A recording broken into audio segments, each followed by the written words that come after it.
বিসমিল্লাহির রহমানির রহিম। মহান রব্বুল আলমিনের কাছে হাজারো শুকর, তিনি ঘুমের মতো মৃত্যু থেকে জাগ্রত করে ফজরের নামাজ শেষে পবিত্র কোরআন তেলাওয়াতের সুযোগ দিয়েছেন। আজকে আমি পবিত্র কোরআনের ছোট্ট একটি সূরা সূরা কাউসার, মক্কি সূরা, আয়াত সংখ্যা ৩, রুকু ১। এই সূরাটি শানে নজুল এবং এর অনুবাদ এবং তেলাওয়াত করব এবং এই সূরার প্রেক্ষাপট ব্যাখ্যা করব। আউযু বিল্লাহি মিনাশ শাইতানির রাজীম। বিসমিল্লাহির রাহমানির রাহিম। ইন্না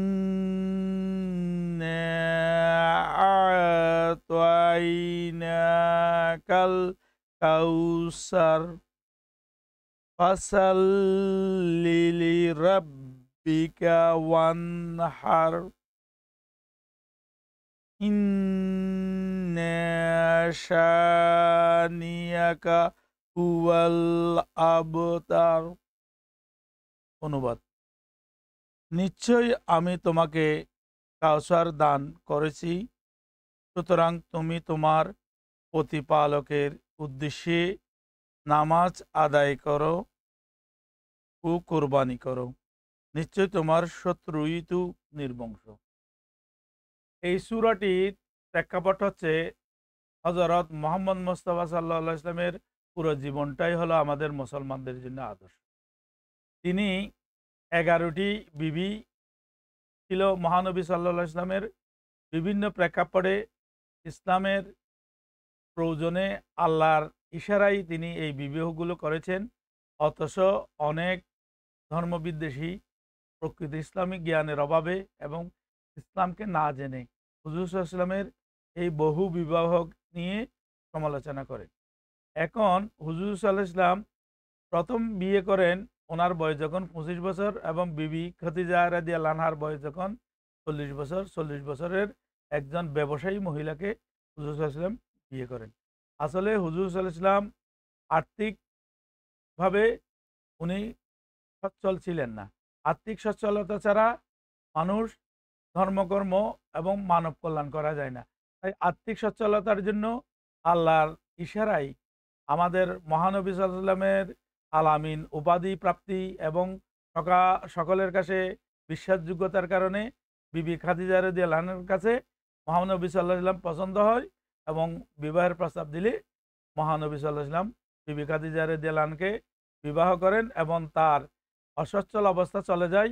তিনি এই যে হেরা পর্বতের গুহায় ধ্যানে মগ্ন থাকেন এবং ব্যবসা বাণিজ্য করে খাদিজা রাদিয়াল্লাহু আনহুর অনেক লাভ করে দেন। এবং খাদিজা রাদিয়াল্লাহু আনহু যে মহিলা, ইসলাম যে একটি প্রগতিশীল ধর্ম, এটা যে সেকেলে ধর্ম নয়। এখানে যে মহিলারা ঘরের কোণে গৃহবদ্ধ হয়ে থাকবে, এটা ভুল ব্যাখ্যা। আসলে এই যে বিবি খাদিজা রাদিয়াল্লাহু আনহার ব্যবসা, হযরত আয়েশা রাদিয়াল্লাহু আনহার যুদ্ধক্ষেত্রে গমন এবং যুদ্ধক্ষেত্রে এই যে সব সাহাবীরা বিচ্ছিন্ন হয়ে যাওয়ার পর উনি অনেক পিছনে পড়ে যাওয়াতে এই যে একটি গুজব উঠেছিল আয়েশা রাদিয়াল্লাহু আনহার চরিত্র নিয়ে, তখন কোরআনের আয়াতের মাধ্যমে আয়েশা রাদিয়াল্লাহু আনহার চরিত্রের পবিত্রতা আল্লাহ বর্ণনা করেন। এবং এই যে বিভিন্ন বয়সের এই যে অল্প বয়সী আয়েশা রাদিয়াল্লাহু আনহাকে উনি বিয়ে করেছেন, যাতে হুজুর সাল্লাল্লাহু আলাইহি ওয়াসাল্লামের মৃত্যুর পর দীর্ঘদিন আয়েশা রাদিয়াল্লাহু আনহা বেঁচে থেকে এই যে ওনার হাদিস এবং ওনার এই যে স্বভাব চরিত্রের বিষয়গুলো উম্মতদেরকে উনি শিক্ষা দিতে পারেন। বিবি খাদিজা রাদিয়াল্লাহু আনহাকে বিয়ে করেছিলেন যাতে আর্থিক সচ্ছলতা এসে উনি ধর্মকর্মে মনোযোগ রাখতে পারেন। ঠিক তেমনি সামাজিক প্রেক্ষাপটে যুদ্ধে অনেকে শহীদ হয়ে গেলে স্বামীহীন এই মেয়েরা সামাজিক বৈষম্য এবং সমস্যার সৃষ্টি করছে। ওদেরকে যদি কেউ বিয়ে না করে তাহলে সমাজে ওরা বোঝা হয়ে থাকবে। এই যে তাদেরকে সেটেল করার জন্য, তাদের সমস্যা সমাধান করার জন্য এবং তাদেরকে সামাজিক মর্যাদা দেওয়ার জন্যই হুজুর সাল্লাল্লাহু আলাইহি ওয়াসাল্লাম অনেক এই যে যুদ্ধ শহীদ হওয়া ব্যক্তিদের স্ত্রীদের বিয়ে করেছিলেন। ঠিক তেমনি যায়েদের উনি পালক পুত্রের এই যে তালাকপ্রাপ্ত স্ত্রীকে বিয়ে করেছিলেন, যাদের উম্মতদের মধ্যে এই দৃষ্টান্ত সৃষ্টি হয়।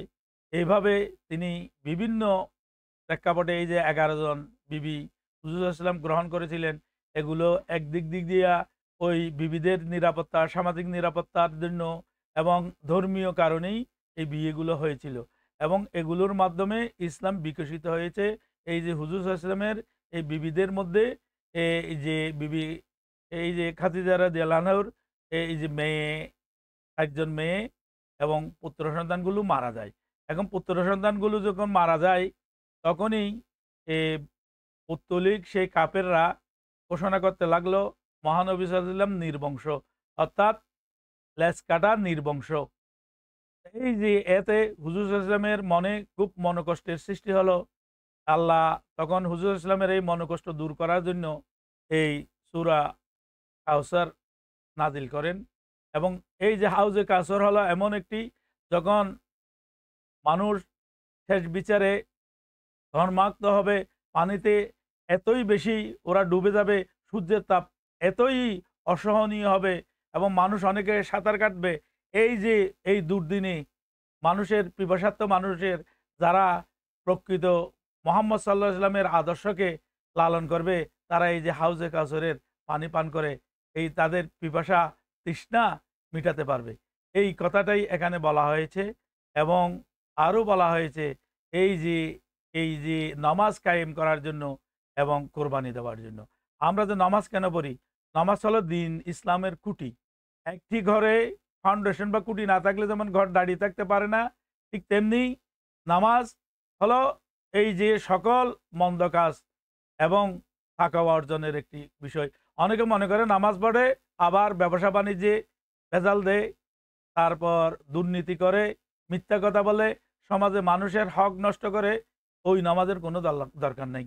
আল্লাহ নামাজ মূলত একটি প্রশিক্ষণেরই অংশ। নামাজ যাতে মানুষ আল্লাহর কথা সবসময় স্মরণে আসে, তাকওয়া সৃষ্টি হয়, সেই জন্যই নামাজ।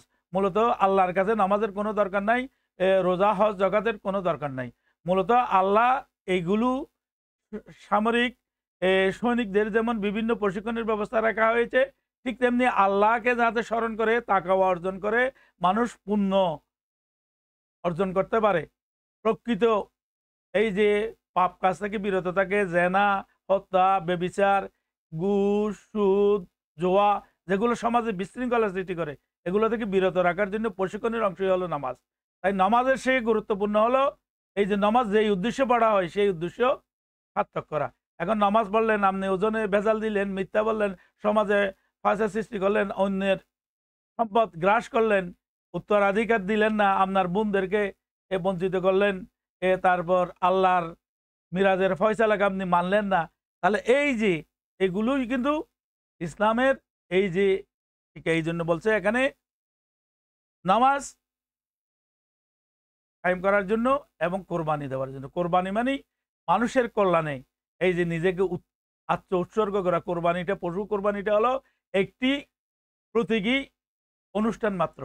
প্রকৃত বিষয় হলো স্রষ্টার সৃষ্টির কল্যাণে মানুষকে আত্মত্যাগ করার শিক্ষাই হচ্ছে এই পবিত্র এই ছোট সূরা ৩ আয়াতের এই সূরাটির উদ্দেশ্য। তো আজকে আমি এই বলেই আমার এই ইসলাম পবিত্র কোরআনের এই সূরা কাফেরুনের তাৎপর্য এবং শানে নজুল এর প্রেক্ষাপট বর্ণনা করলাম। আশা করি আমার এই ফেসবুক চ্যানেলটি আপনারা ফলো করবেন, আবার আমার দূরশিক্ষণালয় ইউটিউব চ্যানেলটি সাবস্ক্রাইব করে আমার পাশে থাকবেন। আমার ফেসবুক থেকে যেই আয় হচ্ছে এটাই সহযোগিতা করবেন। খুদা হাফেজ। আমা তৌফিকি ইল্লা বিল্লাহ।